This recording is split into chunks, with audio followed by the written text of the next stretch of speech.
के लिए ये मास्क बहुत जरूरी है, इसलिए बार बार हम आपसे कह रहे हैं मास्क जरूर पहनें। अब सबसे पहले बात पंजाब की कर लेते हैं। पंजाब में बिजली संकट गहराता जा रहा है, जिसकी वजह से वहां लोगों में नाराजगी बढ़ती जा रही है। लोग सड़कों पर उतरकर सरकार के खिलाफ प्रदर्शन कर रहे हैं। पंजाब के कई शहरों में बिजली कटौती के खिलाफ प्रदर्शन हो रहे हैं। 4 तस्वीरें आपकी टीवी स्क्रीन पर। पहली तस्वीर रोपड़ की, जहां हाथ से चलने वाले पंखे लेकर प्रदर्शन करते लोग दिखे। दूसरी तरफ पंजाब के बठिंडा में ये तस्वीर, जहां पूर्व केंद्रीय मंत्री और अकाली दल की नेता हरसिमरत कौर बादल ने धरना दिया। तीसरी तस्वीर पंजाब के मुक्तसर की है, जहां खुद सुखबीर सिंह बादल बिजली कटौती के प्रदर्शन में शामिल हुए। चौथी तस्वीर पंजाब के मोहाली की, जहां अकाली दल के कार्यकर्ताओं ने बिजली कटौती पर प्रदर्शन कर पंजाब सरकार को घेरा।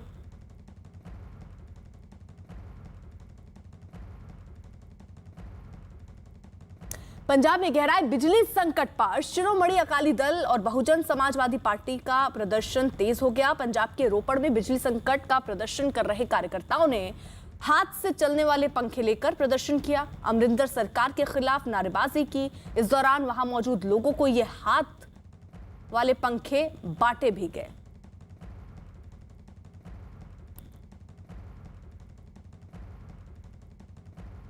इस वक्त 2 सहयोगी सूरज भान बठिंडा से हमारे साथ जुड़ चुके हैं और अवतार कंबोज रोपड़ से साथ हैं।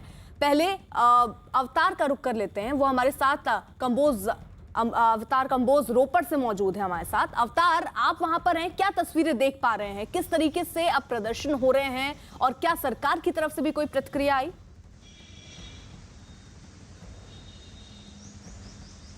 जी बिल्कुल नई तस्वीरें देखने को मिल रही है पंजाब में जब से बिजली संकट गहराया हुआ, क्योंकि लगभग 1 हफ्ते से पंजाब में बिजली संकट है और उसके बाद नई नई तस्वीरें देखने को मिली। सबसे पहले जो तस्वीरें देखने को मिली वो तस्वीरें ये थी कि किसान सड़कों पर आ गए, लोग सड़कों पर आ गए और बिजली दफ्तरों का घेराव हुआ, अलग अलग बिजली के फीडरों का घेराव हुआ, नेशनल हाईवे का घेराव हुआ, ये तस्वीरें देखने को मिली। और उसके बाद दूसरी तस्वीरें जो हमारे सामने आज आई, क्योंकि श्रोमणी अकाली दल बादल विपक्ष की पार्टी है, उसके द्वारा पिछले समय में बहुजन समाज पार्टी के साथ गठबंधन किया गया था। दोनों पार्टियों ने मिलकर आज से प्रदर्शन शुरू किया, नए तरीके का प्रदर्शन। हमें याद होगा, दर्शकों को याद होगा, काफी समय पहले जब बिजली नहीं होती थी, बिजली कम होती थी, तो हाथ के पंखों का इस्तेमाल किया जाता था गर्मी से राहत पाने के लिए। उसी हाथ के पंखे को बांटकर श्रोमणी अकाली दल बादल ने आज से एक नई तस्वीरें दिखाई हमको। हम दर्शकों को भी वो तस्वीरें दिखा रहे हैं। रोपड़ में, रूपनगर में डॉक्टर दलजीत सिंह चीमा श्रोमणी अकाली दल बादल के सीनियर नेता, उनकी अगुवाई में प्रदर्शन किया गया बेला चौक रूपनगर में। अब से कुछ ही देर पहले प्रदर्शन बेशक समाप्त हो चुका है। उसके बाद शहर में जाकर लोगों को हाथ की पंखियां बांटी गई, दुकानों में हाथों की हाथ पंखे बांटे गए, बाजारों में सड़कों पर हाथ पंखे बांटे गए। कहीं ना कहीं सरकार फेल होती नजर आ रही, क्योंकि बिजली संकट गहराया तभी ये तस्वीरें सामने आई, अन्यथा ये तस्वीरें हमें देखने को नहीं मिलनी थी। विपक्ष बेशक हमेशा सरकार पर प्रहार करता है, हमेशा सरकार के आलोचना करता है, लेकिन कोई मुद्दा मिले तभी। अभी विपक्ष को मुद्दा मिला बिजली संकट का, क्योंकि लोगों ने तरह तरह करना शुरू किया, लोगों ने धरने लगाने शुरू किए, किसानों ने धरने लगाने शुरू किए, तो विपक्ष को एक मौका मिला है प्रहार करने का कांग्रेस पार्टी पर। तो अभी फिलहाल कांग्रेस आप साथ पंजाब के मोहाली में शिरोमणि अकाली दल ने बिजली कटौती पर जोरदार प्रदर्शन किया। अकाली दल के कार्यकर्ताओं ने आरोप लगाया कि पंजाब सरकार बिजली कटौती की समस्या को सुलझा पाने में नाकाम साबित हुई है। पंजाब सरकार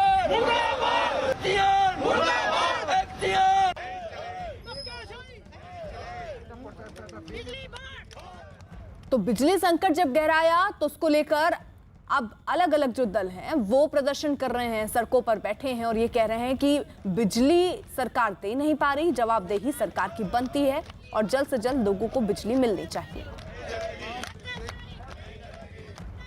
सरकार ने पूरे पंजाब को हिला के रख दिया।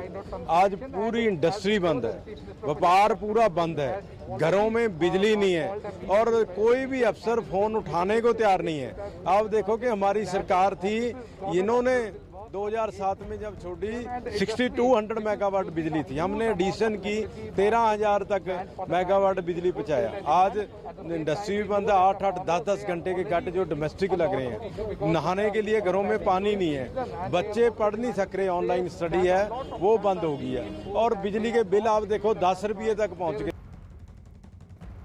पंजाब में बिजली की कमी की वजह से हो रही कटौती के विरोध में पूर्व केंद्रीय मंत्री और अकाली दल के नेता हरसिमरत कौर बठिंडा में धरने पर बैठी। इस दौरान सैकड़ों की संख्या में अकाली दल के कार्यकर्ता भी वहां मौजूद थे, जिन्होंने पंजाब सरकार के खिलाफ जमकर नारेबाजी की। बिजली कटौती की समस्या पर सीएम अमरिंदर को घेरा। हर वेले जदों बुलाओ ਅਸੀਂ हर वेले हाजिर हां ਤੁਹਾਡੇ ਵਾਸਤੇ ਇਹਨਾਂ और इसी तरह अकाली दल के नेता सुखबीर सिंह बादल भी मुक्तसर के लंबी में बीएसपी कार्यकर्ताओं के साथ बिजली कटौती के खिलाफ प्रदर्शन में शामिल हुए। सुखबीर सिंह बादल ने आरोप लगाया कि अमरिंदर सरकार बिजली की समस्या को सुलझा पाने में नाकाम साबित हुई। मजदूर सारे एक झंडे थले आ गए। सूरज भान हमारे साथ मौजूद हैं। सूरज, देखिए, पंजाब सरकार की तो मुश्किलें कम नहीं हो रही। एक तरफ नवजोत सिंह सिद्धू को मनाने की पूरी कोशिशें हो रही थी, यहाँ दूसरा सामना उनको करना पड़ रहा है विरोध का।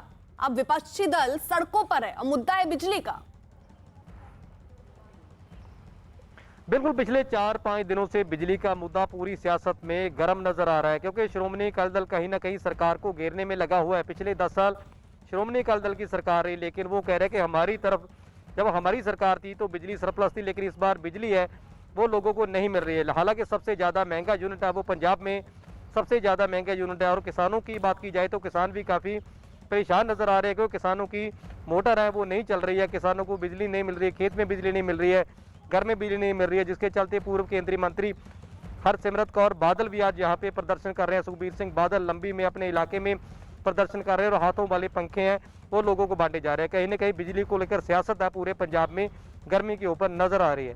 ठीक है, आप रहिए जरा साथ। एक और बड़ी खबर आ रही है पंजाब से जुड़ी ही ये बड़ी खबर। पंजाब में बिजली पर नया आदेश दिया गया है और आदेश ये है कि सरकारी दफ्तर दोपहर 2 बजे तक ही खुलेंगे। सरकारी दफ्तरों में एसी के इस्तेमाल पर रोक भी लगा दी गई है। न्यूज़ 18 के चमन पलानिया की ये खबर है कि पंजाब में बिजली पर यह नया आदेश, बिजली की किल्लत पर पंजाब सरकार ने आदेश दिया कि जो सरकारी दफ्तर हैं वो 2 बजे तक चलेंगे, केवल 2 बजे दोपहर तक, 8 बजे से 2 बजे तक, और एसी भी नहीं चलेगा। तो जिस तरीके से संकट बिजली का गहरा रहा है, विपक्ष सड़कों पर है, उसको लेकर अब जानकारी ये कि सरकार ने कदम ये उठाया कि सरकारी दफ्तर सुबह 8 बजे से दोपहर 2 बजे तक ही खुलेंगे और एसी नहीं चलेंगे।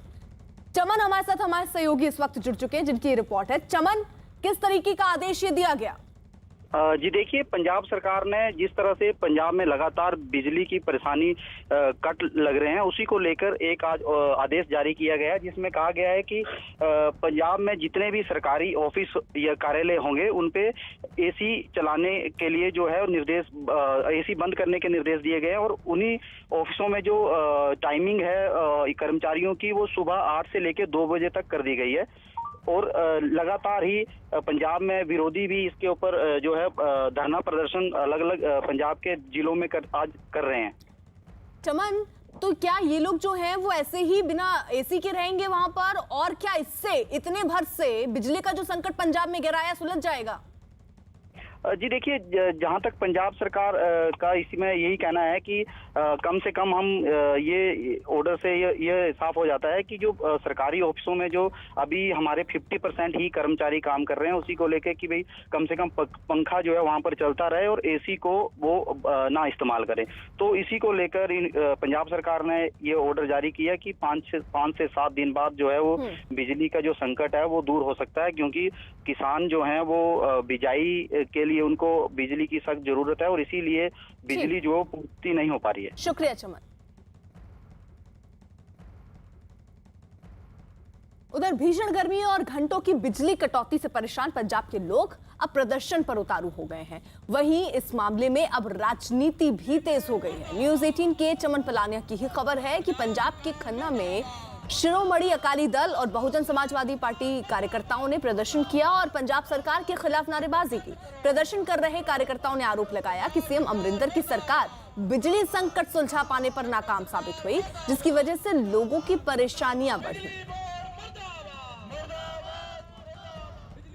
पंजाब में पिछले 1 महीने से बिजली पावर कॉर्पोरेशन के जो कट लग रहे हैं, उसकी वजह से जो दिक्कत आ रही है लोगों को, बच्चों को, बूढ़ों को, या हर घर में जो दिक्कत आ रही है, मैं कहूँगा आप देखोगे जनरेटर की दुकानों, इन्वर्टर की दुकानों पर भीड़ लगी हुई है। सो पिछले 10 साल लोगों ने याद तक नहीं किया जनरेटर को, इन्वर्टर को, क्योंकि श्रोमणी अकाली दल की सरकार में बिजली जहाँ मुफ्त दी गई वहाँ बिजली हर 24 घंटे दी गई। तो लोग बड़े सुखी थे। तो आज लोगों में हाहाकार है, लोग बड़े निराश हैं, लोग बड़े दुखी हैं। अवतार कंबोज में हमारे साथ मौजूद हैं। अवतार, कितने घंटे की बिजली कट हो रही है, कितनी दिक्कतें आम लोगों को सीधे तौर पर हो रही है? जी बिल्कुल, क्योंकि देखिए बिजली के कट की जहाँ तक बात है, बिजली के कट दो तरह के। सबसे बड़ी जरूरत किसानों की। अभी किसानों को सरकार ने वायदा किया था धान की बिजाई के वक्त 8 घंटे तक बिजली सप्लाई उनको मिलेगी, लेकिन किसानों का कहना है कि कहीं पे 2 घंटे, कहीं पे 3 घंटे, कहीं पे ज़्यादा से ज़्यादा 4 घंटे तक बिजली सप्लाई मिल रही, क्योंकि कुछ किसानों की फसलें सूख चुकी थी। किसानों ने खेत को दोबारा से खत्म कर दिया था, नई फसल लगाने के लिए दोबारा से तैयार करना पड़ रहा था, क्योंकि अगर यदि बिजली नहीं आती तो किसानों को डीजल लेना पड़ता है। डीजल भी 92 रुपये से पार हो चुका है पंजाब में। इतना महंगा डीजल लेकर धान की बुआई करना किसानों के बस की बात नहीं। किसानों का कहना है कि काफ़ी महंगा पड़ता। बिजली कट की बात। दूसरी बात, बिजली कट लगती है शहरों में आम लोगों के लिए, वहाँ पे भी बिजली कट 4 से 5 घंटे के बिजली कट लगने शुरू हो चुके हैं। और इसी के साथ एक और तस्वीर ये है कि गर्मी के मौसम में जब इतना तापमान बढ़ चुका होता है, बिजली की तारों में भी गर्म हो जाती हैं, तो जब वोल्टेज ज़्यादा बिजली की तारों में से गुजरती तो ब्रेकडाउन भी होता है। जब बिजली की सप्लाई खराब होती है, लाइन खराब होती तो वो घंटों तक ठीक नहीं हो पा रही, क्योंकि बिजली मुलाजिम कह रहे हैं कि उनके पास मुलाजिमों की कमी है। मुलाजिम ज़्यादा होंगे तो ज़्यादा कंप्लेंट अटेंड कर पाएंगे, लेकिन लोगों को बिजली के बिना लोगों का रहना नामुमकिन है। इसलिए जब बिजली की ब्रेकडाउन होती है तो कई घंटे 10-10, 12-12 घंटे तक पूरी रात तक लोगों को बिना बिजली के गुजारा करना पड़ता है। तो इसलिए कुल मिलाकर बिजली का संकट तो है, संकट गहराया हुआ है। सरकार इसको मैनेज करने में लगी हुई है, लेकिन अभी तक संकट उसी तरह चल रहा है। जी ठीक है, आप रहिए जरा साथ। देखिए, पंजाब में बिजली कटौती पर हो रहे विरोध के बीच नवजोत सिंह सिद्धू ने सीएम अमरिंदर सिंह के खिलाफ इशारों में निशाना साधा। नवजोत सिंह सिद्धू ने ट्वीट करते हुए लिखा कि पंजाब में बिजली की लागत की सच्चाई क्या है, बिजली खरीद समझौतों की सच्चाई क्या है, पंजाब में बिजली कटौती क्यों हो रही है और पंजाब के लोगों को मुफ्त और 24 घंटे बिजली कैसे दें। पंजाब में बिजली कटौती की कोई आवश्यकता नहीं है अगर मुख्यमंत्री की तरफ से सरकारी दफ्तरों में एयर कंडीशनर और बिजली के इस्तेमाल की सही दिशा तय की जाए।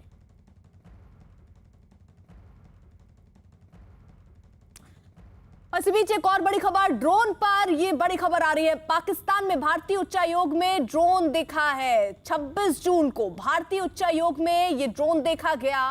न्यूज़ 18 के नीरज कुमार की खबर है, और खबर ये कि पाकिस्तान में भारतीय उच्चायोग के ऊपर भी ड्रोन मंडराता हुआ नजर आया है। 26 जून की ये घटना, जब भारतीय उच्चायोग में ये ड्रोन दिखा है। न्यूज़ 18 के नीरज कुमार की खबर है। तो जहां एक तरफ जम्मू में ड्रोन उड़ते हुए नजर आ रहे थे, वहीं आप समझिए जरा कि भारत ने ये मामला उठा भी दिया है पाकिस्तान में, लेकिन आप समझिए पाकिस्तान में जो भारतीय उच्चायोग है वहां पर अब ड्रोन दिख रहे हैं। नीरज, देखिए अर्पिता, आपको याद होगा कि पिछले 27 जून को यानी पिछले रविवार को जब जम्मू एयरफोर्स के एरिया में आतंकी हमला हुआ था ड्रोन के जरिए, उसके ठीक कुछ घंटे पहले यानी 26 जून को एक कार्यक्रम चल रहा था भारतीय उच्चायोग के परिसर में पाकिस्तान में, और उस दौरान जो आवासीय परिसर है भारतीय उच्चायोग का पाकिस्तान में, वहां ये ड्रोन देखा गया। भारत ने इसकी शिकायत पाकिस्तान से की है। पाकिस्तान में तमाम जो अधिकारी होते हैं उससे सुरक्षा मामलों को लेकर जो कंसर्न जाहिर किया गया है भारत की तरफ से, उसको पाकिस्तान के सामने मजबूती से रखा है।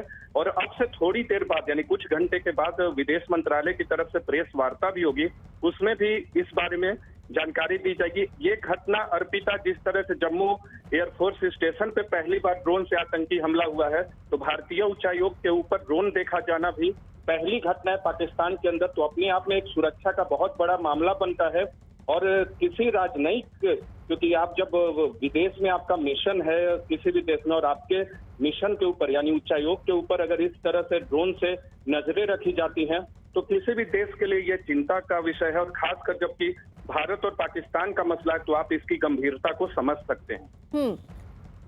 नीरज, क्या इस बारे में भारत की तरफ से कुछ कहा गया कि ऐसा क्यों है कि पाकिस्तान में जो भारत का उच्चायोग है उसके ऊपर ड्रोन मंडरा रहे हैं? देखिए, अब तक कोई आधिकारिक बयान इस्लामाबाद की तरफ से नहीं आया है, भारत की तरफ से भी आधिकारिक बयान अब तक नहीं आया है पूरे मसले पर।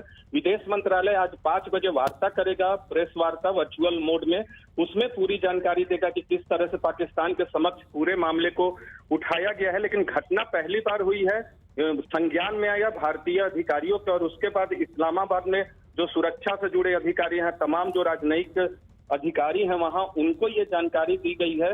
2 देशों का मसला है, क्योंकि आपका जब उच्चायोग होता है विदेशों में, तो उसकी सीमा के अंदर आप इस तरह की किसी भी कार्रवाई को अंजाम नहीं दे सकते। आप इस तरह से वहां के किसी भी, अगर कोई कार्यक्रम होता है तो ड्रोन के जरिए आप नजरें नहीं रख सकते। तो बहुत बड़ा विषय है। ऐसे में जबकि पाकिस्तान में भारतीय उच्चायोग के अंदर ड्रोन देखा गया और एक कार्यक्रम के दौरान, और सबसे खास बात यह है कि ये घटना अगर 26 जून और 27 जून के घटना को मिला तो कुछ घंटे का फर्क है सिर्फ। तो अगर ये आतंकी साजिश भी थी तो और भी बड़ी गंभीरता का मसला है अर्पिता। तो देखना होगा कि भारत की तरफ से क्या जवाब आता है और फिर इस्लामाबाद की तरफ से क्या आधिकारिक जवाब आता है, क्योंकि वहां के विदेश मंत्रालय की तरफ से जानकारी जरूर दी जाएगी अगर भारत ने इस मसले को मजबूती से उठाया है तो। नीरज, आप बता रहे कोई कार्यक्रम था 26 तारीख को, और उसी कार्यक्रम में ये ड्रोन ऊपर मंडराता हुआ नजर आया। जी, वहाँ का जो भारतीय उच्चायोग का रेजिडेंशियल एरिया है, हर उच्चायोग में, भारत में भी जो उच्चायोग हैं दूसरे देशों के जो उच्चायोग हैं, भारत के उच्चायोग जो दूसरे देशों में है, वहाँ आवासीय परिसर होता है, जो वहाँ काम करते हैं भारतीय, उनके लिए रहने का स्थान होता है। तो वहाँ एक कार्यक्रम हो रहा था। कार्यक्रम किस तरह का था, निजी कार्यक्रम था या सरकारी कार्यक्रम था, इस बारे में अभी जानकारी नहीं मिली है हम तक। लेकिन उस कार्यक्रम के दौरान ही इस ड्रोन को देखा गया और उसकी जानकारी फिर जो भारतीय उच्चायोग से जुड़े वहां अधिकारी मौजूद है, पहले तो उन तक पहुंची ये जानकारी, और उसके बाद भारत की तरफ से इस्लामाबाद में जो राजनयिक है उनसे ये पूरा मामला दर्ज कराया गया है मजबूती से। शुक्रिया नीरज। और एक और बड़ी खबर आ रही है जम्मू ड्रोन धमाके से जुड़ी हुई। न्यूज़ 18 के अमित पांडे की यह खबर है कि जम्मू में हुए ड्रोन धमाके के लिए आधुनिक किस्म के विस्फोटक का इस्तेमाल किया गया था। खुफिया एजेंसियों के हवाले से जानकारी है कि ड्रोन हमले के लिए इस्तेमाल किए गए विस्फोटक को पाकिस्तान के ऑर्डिनेंस फैक्ट्री में तैयार किया गया था। जम्मू में हुए धमाके के बाद वहां से मिले विस्फोटकों के टुकड़ों की बारीकी से जांच की गई, जिनसे यह साबित हुआ कि 6 दिन पहले हुए धमाके पाकिस्तान की सोची समझी साजिश का नतीजा था। विस्फोटकों में टुकड़ों की जांच से यह पता चला कि विस्फोटक मेटल के खोल में भरे हुए थे और उन्हें ज्यादा से ज्यादा नुकसान पहुंचाने के लिए तैयार किया गया था। जांच एजेंसियों के सूत्रों के मुताबिक हमले में इस्तेमाल विस्फोटक को किसी ऑर्डिनेंस फैक्ट्री में ही तैयार किया गया, जिनकी सप्लाई अमूमन सिर्फ सेना, अर्धसैनिक बल और पुलिस को की जाती है। जानकारी के मुताबिक धमाके में करीब 3 किलो RDX का इस्तेमाल हुआ, जिनको 2 बराबर हिस्सों में बांटा गया और 2 अलग अलग ड्रोन में फिट किया गया, यानी हर ड्रोन ने 1.5 किलो RDX रखा गया था। फिलहाल जांच एजेंसियां जम्मू टेक्निकल एयरबेस पर विस्फोटक गिराने वाले दोनों ड्रोनों की सुराग तलाशने में लगी। जम्मू धमाकों के बाद बेहद अहम जानकारियां सामने आई हैं। न्यूज़ 18 इंडिया के पास ये तस्वीर है, और जो कि ये धमाकों के बाद ये बरामद हुई है। ये एक्सप्लोजिव्स के साथ पार्टिकल्स बरामद हुए हैं, जो इस बात की ओर इशारा करते हैं कि बेहद पेशेवर अंदाज में बनाया गया है। हमारे साथ सुरक्षा विशेषज्ञ ध्रुव कटोच जी हैं। सर, ये तस्वीरें हैं, ये किस बात की ओर इशारा कर रही हैं? देखिए, इसको मैंने काफ़ी गहराई में स्टडी किया है, और अगर इस प्रकार से जो मटेरियल मिला है धमाके के बाद, तो इससे साफ जाहिर करता है कि ये जो एक्सप्लोजिव डिवाइस बनाई गई थी, ये एक्सप्लोजिव डिवाइस किसी फैक्ट्री में बनी है, और ये वही फैक्ट्री बना सकती है जो आमतौर पर ज़्यादा करके अगर हमने साउथ एशिया का सीन देखा है तो ये गवर्नमेंट फैक्ट्रीज होती हैं। तो हो सकता है कि इस प्रकार का जो ये जो एक्सप्लोजिव बनी है, ये पाकिस्तान की किसी ऑर्डिनेंस फैक्ट्री में बनी होगी। सर, अगर हम इसको ध्यान से देखें तो एक एक पार्टिकल, 2 चीज़ें अहम है सर। एक तो सर ये मेटल कवर्ड है, और इसके पार्टिकल्स ना इक्वल हैं, बराबर। ये किस बात की ओर इशारा कर रहे हैं सर? देखिए, जब ये इस प्रकार के एक्सप्लोजिव्स बनाए जाते हैं तो उसको कहते हैं, ये जब धमाका होगा तो उसका डिस्ट्रीब्यूशन जो है वो बिल्कुल इक्वल होगा। हाँ, वो इस प्रकार से एक्सप्लोसिव भरे जाते हैं और पैलेट्स भरे जाते हैं ताकि जो उसका जो असर है वो चारों दिशा में उसी प्रकार से गहराई से ये बराबरी से चला जाए। तो ये इसको बनाने के जो तरीके होते हैं ये बड़े स्पेशलाइज तरीके हैं और इससे साफ जाहिर होता है कि ये लोकल इम्प्रोवाइज्ड एक्सप्लोजिव डिवाइस नहीं है जो आमतौर पर टेररिस्ट बनाते हैं। तो ये बनाया गया है और कहीं से लाया गया है। तो इसका तो साफ इशारा इसी बात पर जाता है कि ये हो सकता है ये पाकिस्तान की ऑर्डिनेंस फैक्ट्री का बना हुआ है। अमित पांडे हमारे साथ हमारे सहयोगी इस वक्त जुड़ चुके हैं। अमित, ये जो विस्फोटक जिससे ये हमला हुआ उसके बारे में जानकारी मिल रही है कि किसी ऑर्डिनेंस फैक्ट्री में ही इसको तैयार किया गया होगा, क्योंकि इसकी सप्लाई सिर्फ सेना, अर्धसैनिक बल और पुलिस को ही दी जाती। जी बिल्कुल पेशेवर अंदाज में इनको तैयार किया गया था, क्योंकि विस्फोटकों के साथ जो मेटल एलिमेंट मौजूद हैं और उन मेटल एलिमेंट का इनके साथ पाया जाना इस बात की ओर इशारा करता है कि एक ह्यूमन लॉस करने की बहुत बड़ी कोशिश थी, यानी कि विस्फोटकों के जरिए ज्यादा से ज्यादा जान और माल को निशाना बनाने की कोशिश की गई थी और अगर आसपास लोग होते तो उनको भी बड़ा नुकसान पहुंच सकता था। जो मेटल के टुकड़े थे अगर बारूद के साथ किसी के अंदर जाते तो बहुत बड़ी यहाँ पर क्षति हो सकती थी। दूसरी चीज कि इनको एक योजना के तहत तैयार किया गया था, ड्रोन में असेंबल किया गया था और उसके बाद पाकिस्तान की दिशा से महत्वपूर्ण इंस्टॉलेशन में भेजा गया है। ये अहम जानकारियां यहाँ पर आई है और आगे उसी हिसाब से जो जांच एजेंसियां हैं तफ्तीश कर रही हैं। कुल मिलाकर एक सुनियोजित साजिश अभी लग रही है और पूरी तरीके से इसके पीछे अभी पाकिस्तान का ही हाथ लग रहा है। शुक्रिया अमित। जम्मू से एक और बड़ी खबर आ रही है। न्यूज 18 की पवन शर्मा की रिपोर्ट है कि अरनिया सेक्टर में भारत पाकिस्तान अंतरराष्ट्रीय सीमा पर सुबह 4:25 पर एक ड्रोन दिखाई दिया, जिससे बीएसएफ के जवानों की तरफ से उस पर फायरिंग की गई। फायरिंग के बाद वो ड्रोन पाकिस्तान की तरफ लौट गया। इस घटना के बाद पूरे इलाके में हाई अलर्ट जारी किया गया। इससे पहले लगातार 4 दिन जम्मू और उसके आसपास के इलाके में रात में ड्रोन देखे गए थे। यही नहीं, इससे पहले भी आतंकियों तक हथियार पहुंचाने के लिए ड्रोन के जरिए सीमा पर हथियार तक गिराए गए हैं। जम्मू एयरफोर्स स्टेशन पर हुए ड्रोन हमले के बाद जम्मू में अलग अलग ठिकानों के ऊपर ड्रोन मंडराते दिखे थे। जम्मू के कई मिलिट्री स्टेशन जिसमें कालू चक, रतनू चक, मीरा साहिब और कुंजवानी इलाके में पिछले 2-3 दिन से लगातार ड्रोन मंडरा रहे थे, लेकिन आज सुबह भारत पाक अंतर्राष्ट्रीय सीमा पर अरनिया सेक्टर जो है वहाँ पर जब्बोवाल एक इलाका पड़ता है जो बिल्कुल अंतर्राष्ट्रीय सीमा के पास है। वहाँ पर एक पाकिस्तानी ड्रोन भारतीय सीमा में घुस आया था, जिस पर बीएसएफ के जवानों ने फायरिंग की थी। उसके बाद ड्रोन वापस पाकिस्तान की ओर चला गया। तो लगातार ड्रोन देखने का सिलसिला जो अभी भी जारी है। हालांकि जम्मू एयरफोर्स स्टेशन हो या फिर जितने भी महत्वपूर्ण ठिकाने हैं यहाँ पर ड्रोन मॉनिटरिंग सिस्टम लगा दिया गया है। ड्रोन को खोजने के लिए जो उपकरण चाहिए वो सब लगा दिए गए हैं।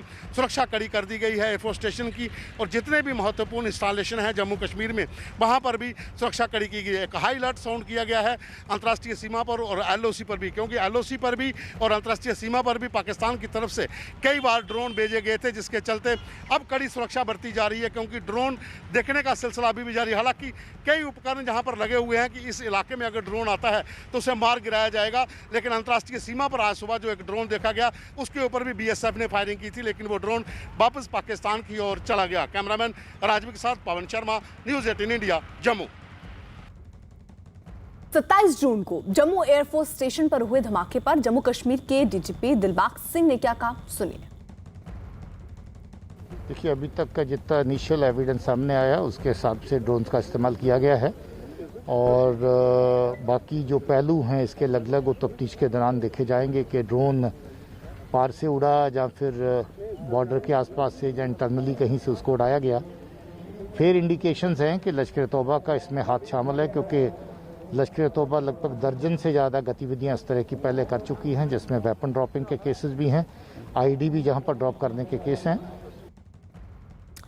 दुश्मन ड्रोन से निपटने के लिए डीआरडीओ ने D4 ड्रोन सिस्टम नाम की एक एंटी ड्रोन सिस्टम बनाया, जो 4 किलोमीटर दूर दुश्मन ड्रोन का खात्मा करने में सक्षम है। डीआरडीओ के चेयरमैन जी सतीश रेड्डी ने इस एंटी ड्रोन सिस्टम पर क्या कहा, सुनिए। ये सिस्टम डेवलप किया था आपको मालूम है रिपब्लिक डे और इंडिपेंडेंस डे के समय में भी हमने डिप्लॉय किया। अभी बेंगलुरु के पास कोलार में इनका पूरा ट्रायल चल रहा है, सबको दिखा रहा है। भारत इलेक्ट्रॉनिक्स लिमिटेड को टेक्नोलॉजी ट्रांसफर दिया है, भारत इलेक्ट्रॉनिक्स लिमिटेड प्रोड्यूस करने के लिए तैयार है।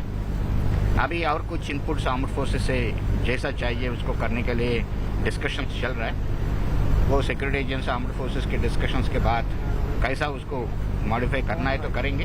और प्राइवेट इंडस्ट्रीज भी इसमें बहुत आया है, उनको भी टेक्नोलॉजी ट्रांसफर दे रहा है। ये सब तैयार हो रहा है इसको प्रोडक्शन के लिए। और बड़ी खबर रायबरेली से आ रही है, जहां शायर मुनव्वर राणा के बेटे पर हमले के मामले में पुलिस ने बड़ा दावा किया। पुलिस के मुताबिक मुनव्वर राणा के बेटे तबरेज राणा ने खुद ही अपने ऊपर फायरिंग करवाई और अपने चाचा के खिलाफ केस दर्ज करवाया। पुलिस के मुताबिक जमीन विवाद में अपने चाचा को फंसाने के लिए तबरेज ने यह साजिश रची थी और इस मामले में पुलिस ने 4 लोगों को गिरफ्तार किया। वहीं मुनव्वर राणा के बेटे तबरेज की तलाश जारी है और इस मामले में लखनऊ में मुनव्वर राणा के घर रायबरेली पुलिस ने कल छापेमारी भी की, जिसका मुनव्वर राणा के परिवार ने विरोध किया। इसको लेकर इसने यहाँ जनपद रायबरेली के 2 लोग हलीम और सुल्तान के साथ प्लानिंग की। हलीम ने 2 शूटर्स उपलब्ध कराए जिनका नाम सतेंद्र और शुभम है। इन दोनों शूटर्स ने इनके कहने पर इनकी गाड़ी पर फायरिंग की। पूछताछ के आधार पे, सीसीटीवी फुटेज के आधार पे, अन्य तकनीकी एविडेंस के आधार पे आज 4 लोगों को गिरफ्तार कर लिया गया है, जिसमें ये 2 शूटर्स सतेंद्र और शुभम हैं। साथ ही में प्लानिंग करने वाले हलीम और सुल्तान हैं। इनके पास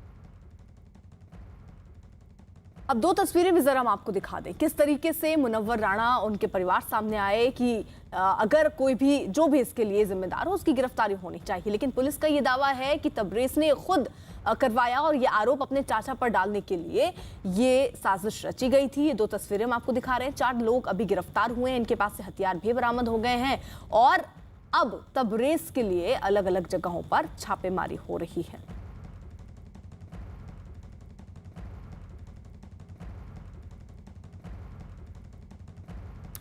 अजीत सिंह हमारे साथ, हमारे सहयोगी लखनऊ से जुड़ चुके हैं। अजीत, आखिरकार अगर तबरेज ही इसमें शामिल है या नहीं भी शामिल है तो उनको खुद सामने आना चाहिए। उनके लिए छापेमारी करनी पड़ रही है, कहां चल रही है छापेमारी? देखिए बिल्कुल अर्पिता, ये मामला थोड़ा तकनीकी तौर पर दूसरी तरह से है। जिस तरह उनके परिवार का दावा है, मुनव्वर राणा का दावा है कि उनके बेटे की गिरफ्तारी की जाए अगर वो गलत है, लेकिन जिस तरह पुलिस उनके घर में 60 से 70 की संख्या में घुस गई, वो कह रहे हैं कि हमारे घर को कश्मीर बना दिया। दूसरी तरफ जो रायबरेली के एसएसपी हैं इस्लोक, उन्होंने साफ तौर पर कहा कि ये पूरी साजिश मुनव्वर राणा के बेटे तबरेज ने खुद रची थी। उसका उसके जो 2 दोस्त हैं सुल्तान और हलीम, इन 2 दोस्तों ने 2 शूटरों को हायर किया, सतेंद्र और शुभम, यानी 4 लोगों ने मिलकर ये पूरी प्लानिंग की कि तबरेज के ऊपर गोली कब चलाई जाए, कैसे चलाई जाए और कहां चलाई जाए। फिर वो पेट्रोल पंप के पास उन्होंने अपनी गाड़ी पर फायरिंग करवाई और वो एक मुकदमा लिखवाया अपने चाचा और अपने चचेरे भाइयों पर। ये झगड़ा उनका जमीनी विवाद का है और पुश्तैनी झगड़ा चला आ रहा है, लेकिन इसे दूसरा रंग देने की कोशिश तबरेज ने की, जिसके बाद रायबरेली पुलिस को सीसीटीवी फुटेज मिले। जो 2 सतेंद्र और शुभम, जो 2 शूटर पकड़े गए अर्पिता, उनके पास से वो हथियार बरामद हुआ। पूछताछ में उन्होंने पूरी घटना को कबूला कि सुल्तान और हलीम ने पहले प्लानिंग की तबरेज के साथ मिलकर और फिर सतेंद्र और शुभम 2 शूटरों को हायर किया गया, जिन्हें पुलिस ने गिरफ्तार किया और बाकायदा प्रेस कॉन्फ्रेंस करके खुलासा किया। लेकिन दूसरी तरफ मुनव्वर राणा और उनकी बेटी फौजिया राणा का सीधे तौर पर आरोप है विदाउट सर्च वारंट उनके घर में पुलिस बड़ी संख्या में घुस गई, सारे कमरों की उन्होंने तलाशी ली बगैर महिला कांस्टेबल के। लेकिन पुलिस का साफ तौर पर कहना है कि उनके साथ महिला कांस्टेबल थी और नियम के मुताबिक उन्होंने छापेमारी की थी और जो कानूनी प्रक्रिया होती है उसका पालन किया था। लेकिन इस बीच आरोप प्रत्यारोप का दौर शुरू हो गया। समाजवादी पार्टी हो या फिर जो बीजेपी हो, सभी अपने अपने तर्क दे रहे हैं। बीजेपी के जो प्रवक्ता हैं उन्होंने सीधे तौर पर कहा कि कानून की इजाजत सबको है, अगर कोई निष्पक्ष जांच कराना चाहता तो क्यों ना हो, और मुनव्वर राणा को अब खराब लग रहा है। तो इस पूरी जो कहानी का जो मेन ट्विस्ट था अर्पिता, वो यही था कि तबरेज ने अपने चचेरे भाइयों और चाचा को फंसाने के लिए अपने दोस्तों के साथ मिलकर 2 शूटर हायर किए और अपने ऊपर गोली चलवा दी।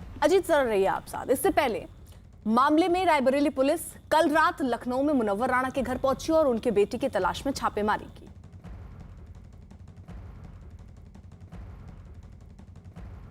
हमारे साथ मशहूर शायर मुनव्वर राणा साहब हैं। मुनव्वर राणा साहब के घर में कल पुलिस घुस आई बिना बताए, उनसे ही बात करते हैं। सर, क्या हुआ था?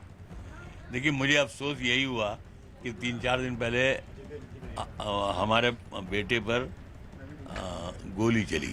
ये खबर आई, ये खबर बनी। जब मुझे मालूम हुआ तो मैं गया, फिर मेरे मैं उसको ले आया यहाँ। और उसको अकेले छोड़ने का मतलब यही है कि क्योंकि वो साहिब उसके पास हैं, पैसे हैं, जायदाद हैं।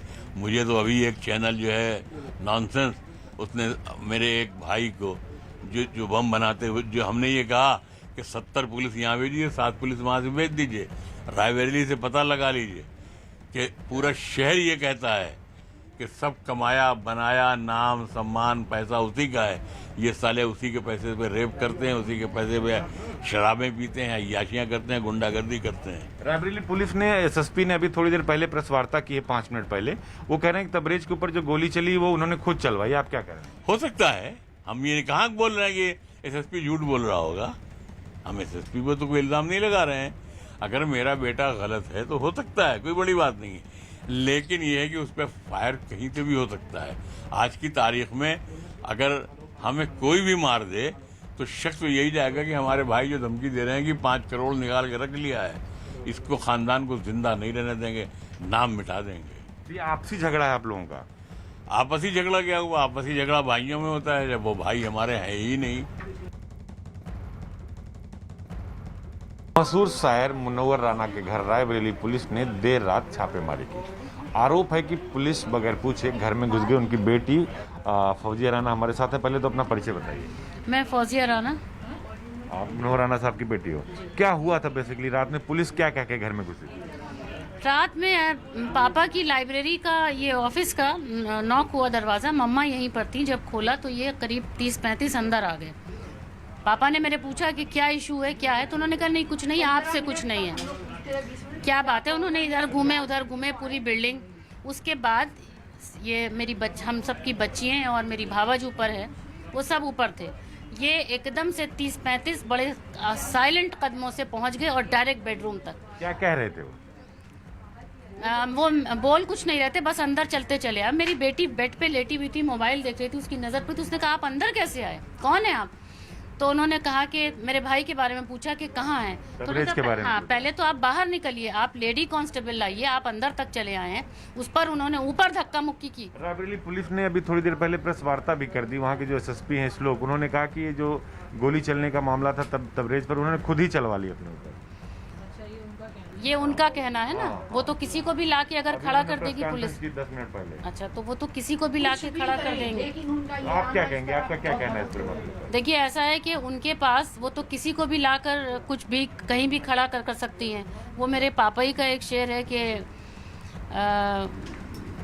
मैं दहशतगर्द था, मरने पे बेटा बोल सकता है, हुकूमत के इशारे पे तो मुर्दा बोल सकता है। तो आप किसी को भी लाके खड़ा कर दीजिए और कुछ भी साबित कर दीजिए, ऐसे तो साबित नहीं होता है ना। अजीत हमारे साथ मौजूद हैं। अजीत, तबरेज के बारे में कोई जानकारी अभी तक मिल पा रही हो? परिवार वाले क्या कह रहे हैं? और जो दूसरा पक्ष जिस पर बाकायदा एफआईआर में नाम जिनका दर्ज करवाया गया था, उनके चाचा, उनका कोई पक्ष सामने आया अभी तक? देखिए, बिल्कुल रायबरेली पुलिस ने दूसरे पक्ष का भी बयान लिया था। दूसरे पक्ष ने जब कड़ी पूछताछ हुई, उसमें पता चला कि उन लोगों ने गोली नहीं चलवाई, वो शामिल नहीं है। तभी पुलिस की शक की सुई ये घूमी कि तबरेज ने शायद अपने ऊपर खुद गोली चलवाई हो। फिर सीसीटीवी फुटेज खंगाले गए, प्रत्यक्षदर्शियों के बयान लिए गए, जिसके बाद ये मामला है। हालांकि तबरेज की गिरफ्तारी अभी नहीं हो पाई और उसी की गिरफ्तारी के लिए ये दबिश दी गई थी मुनव्वर राणा के घर पर लखनऊ में, हुसैनगंज में। अभी भी वो फरार चल रहा है और उसके लिए कई टीमें गठित की गई, क्योंकि रायबरेली पुलिस का सीधे तौर पर कहना है कि 2 साथियों के साथ मिलकर, सुल्तान और हलीम के साथ मिलकर तबरेज ने पूरी प्लानिंग की। उसके बाद सुल्तान और हलीम ने 2 शूटरों सत्येंद्र और शुभम को हायर किया और फिर अपने ऊपर एक गोली चलवाकर सनसनी खड़ी कर दी। तो अब रायबरेली पुलिस ने पूरे मसले का खुलासा कर दिया है। इस पर सियासत हो रही है। सियासत के जो बाहर मुनव्वर राणा का परिवार है, वो अलग तरीके का आरोप लगा रहा है कि बगैर वारंट के घर में घुस गए। अगर बेटा अपराधी है तो घर में घुसेगी पुलिस, लेकिन उनके परिवार की जो महिलाएं हैं वो भी आरोप लगा रही हैं कि महिला पुलिस नहीं थी, ये नहीं थे, सीधे पुलिस अंदर अंदर चली आई, 50 से 60 थे, घर को कश्मीर बना दिया। तो आरोप प्रत्यारोप तो अर्पिता एक अलग विषय हो गया, लेकिन पुलिस के खुलासे में कम से कम ये बात साफ आ गई है कि तबरेज को किसी ने मारा नहीं था, तबरेज पर किसी ने गोली रंजिशन नहीं चलाई थी। तबरेज ने पूरी साजिश रच के खुद ये गोली चलवाई थी, जिससे वो अपने चचेरे भाइयों और अपने चचा जाट को फंसा सके।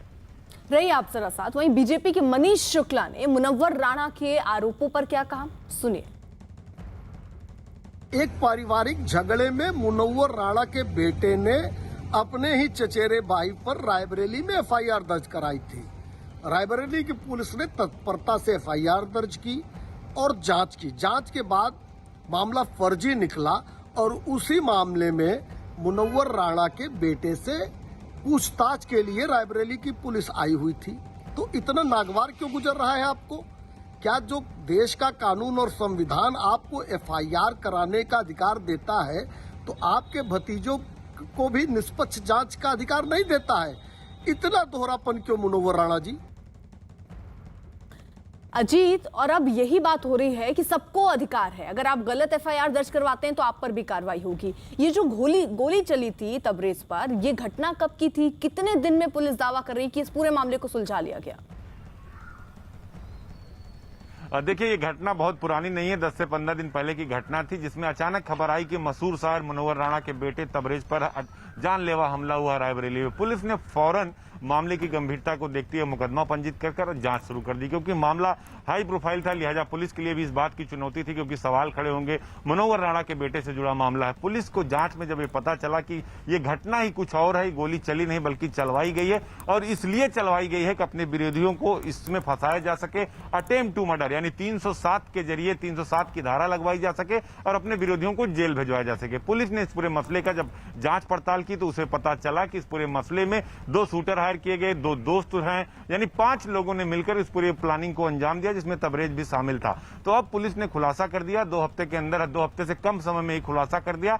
अब बीजेपी भी इस बात की सवाल खड़ा कर रही कि दोहरा मापदंड क्यों अपना रहे मुनव्वर राणा? पढ़े लिखे हैं, बुद्धिजीवी हैं, शायर हैं। तो अब पुलिस की तरफ से साफ कर दिया गया घटना का खुलासा करके।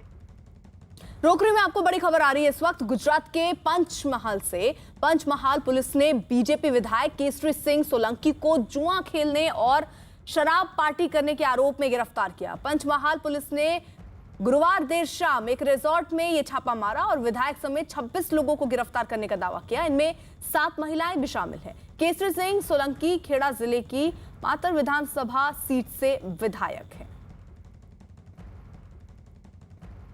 81,000 रुपये और उसमें 8 जो व्हीकल है वो भी सीज किए हैं, 1 करोड़ 6 लाख के, और टोटल मिला के 1 करोड़ 15 लाख 72,440 का जो मुद्दा माल है और 25 एक्यूज है उसको अरेस्ट किए हैं।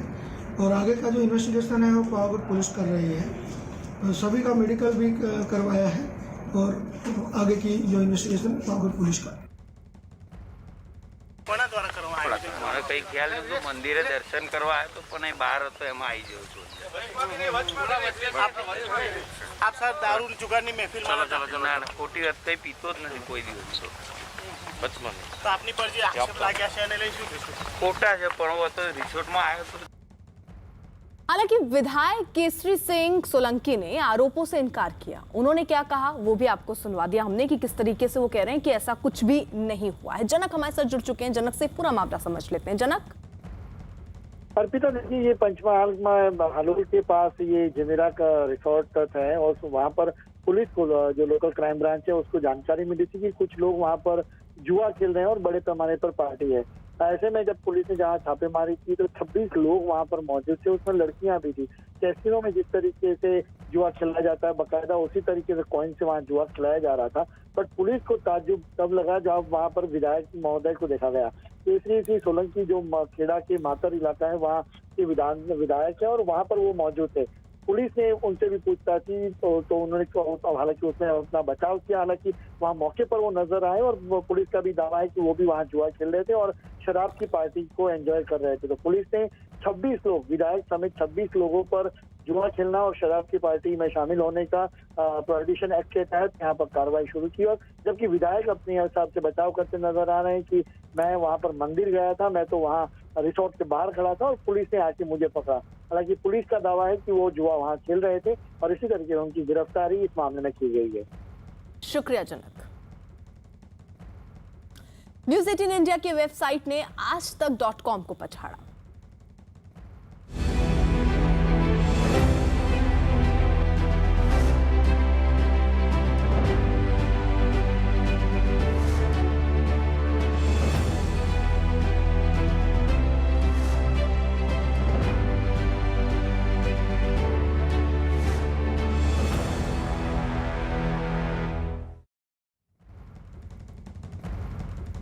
इसी बीच एक बड़ी खबर पुलवामा से जुड़ी हुई आ रही है, जहां पर 3 आतंकियों को ढेर किया गया है। जैसे ही ये जानकारी सुरक्षा बल को लगी कि इलाके में आतंकी हो सकते हैं, पूरे इलाके में सर्च ऑपरेशन चलाया गया और सुरक्षा बल को इसके बाद एक बड़ी कामयाबी हाथ लगी है। 3 आतंकी जम्मू में ढेर किए गए हैं। तो ये बड़ी खबर आ रही है, जहां सुरक्षा बल को एक बड़ी कामयाबी इसी के तौर पर मिली। 3 आतंकी ढेर किए गए। पूरे इलाके में अभी भी सर्च ऑपरेशन चल रही है। पूरे इलाके को घेर लिया गया क्योंकि सूचना जैसे सुरक्षा बल को लगी कि कुछ आतंकी इलाके में हो सकते हैं, सर्च ऑपरेशन चलाया गया। उसके बाद पूरे इलाके को घेरा गया और ये मुठभेड़ शुरू हुई।